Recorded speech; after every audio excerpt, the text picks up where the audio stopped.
क्या होगा जब एक वैज्ञानिक इतिहास से खेलते खेलते खुद महाभारत के युद्ध में फंस जाएगा। विज्ञान के इस प्रयोग से शुरू होगी एक ऐसी साजिश जो इतिहास को बदल सकती है। लेकिन सवाल यह है, क्या वह जीवित लौट पाएगा? एक चमकदार रात थी। लैब के अंदर वैज्ञानिक आर्यन माथुर अपनी टाइम मशीन के आखिरी परीक्षण में व्यस्त थे।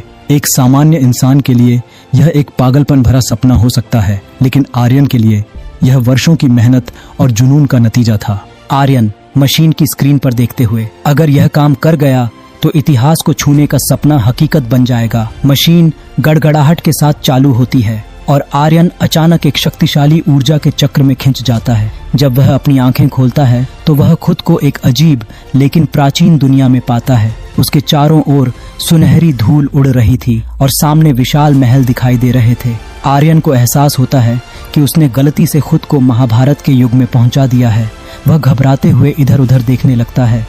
तभी एक महिला जिसका नाम दृशा था उसकी मदद के लिए आती है। दृशा एक सामान्य गांव की लड़की लगती थी, लेकिन उसकी आंखों में कुछ रहस्यमयी था। दृशा मुस्कुराते हुए, तुम कौन हो और ये अजीब कपड़े क्यों पहने हो? आर्यन ने जल्दबाजी में एक कहानी बनाई। मैं एक यात्री हूँ और मुझे रास्ता भटक गया। दृशा उसकी बातों पर शक तो करती है, लेकिन उसे गांव ले जाने का फैसला करती है। गांव में आर्यन को पता चलता है कि वह सिर्फ किसी सामान्य समय में नहीं है। यह महाभारत के युद्ध से ठीक पहले का समय था। कौरव और पांडव दोनों युद्ध की तैयारी कर रहे थे। आर्यन को दृशा से पता चलता है कि वह पांडवों के समर्थकों के गांव में है, लेकिन आर्यन की परेशानी तब बढ़ जाती है जब कौरवों के जासूस गांव में आकर सभी पर शक करने लगते हैं। कौरव जासूस गांव वालों से पूछते हैं, यहाँ कोई बाहरी व्यक्ति आया है, उसे हमें सौंप दो, वरना पूरे गांव को इसका खामियाजा भुगतना पड़ेगा।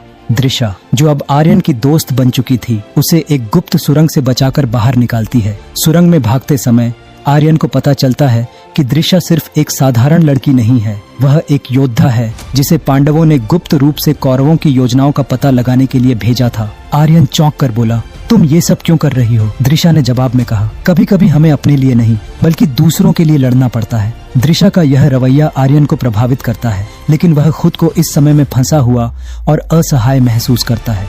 आर्यन को एहसास होता है कि उसका यहाँ रहना समय के संतुलन को बिगाड़ सकता है, लेकिन इससे पहले कि वह कोई समाधान निकाल पाए, वह दृशा के साथ कौरवों के एक गुप्त शिविर में घुस जाता है।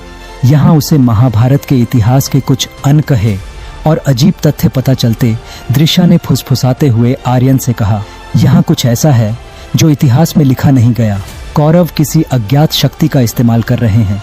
आर्यन को यकीन हो जाता है कि यह अज्ञात शक्ति किसी तरह उसकी टाइम मशीन से जुड़ी हुई है, लेकिन तभी कौरवों का एक गुप्त योद्धा आर्यन और दृशा को देख लेता है। दोनों को पकड़ने के लिए सैनिक पीछा करने लगते हैं। एक गहन चेज सीन के बाद आर्यन और दृशा एक चट्टान के किनारे पहुंचते हैं। आर्यन ने कहा, हम यहाँ से कूद नहीं सकते, ये आत्महत्या होगी। दृशा मुस्कुराते हुए बोली, अगर तुम्हें मुझ पर भरोसा है तो कूद जाओ। दृशा आर्यन का हाथ पकड़ती है और दोनों चट्टान से कूद जाते हैं। नीचे गहरी नदी बह रही थी। जैसे ही वे नदी में गिरते हैं, आर्यन को एक अजीब सी चमक दिखाई देती है। यह वही चमक थी जो उसकी टाइम मशीन ने बनाई थी। आर्यन ने आत्ममुग्ध होकर कहा, यह कैसे संभव है? क्या यह सब पहले से तय था? कहानी यहीं खत्म होती है, लेकिन कई सवाल छोड़ जाती है। क्या आर्यन इस समय में फंसा रहेगा? दृशा का असली मकसद क्या है? कौरवों की अज्ञात शक्ति का रहस्य क्या है? कहानी के अगले भाग में हम जानेंगे। आर्यन और दृशा पांडवों के पास जाते हैं और एक बड़े षड्यंत्र का खुलासा करते हैं, लेकिन आर्यन को धीरे धीरे यह एहसास होता है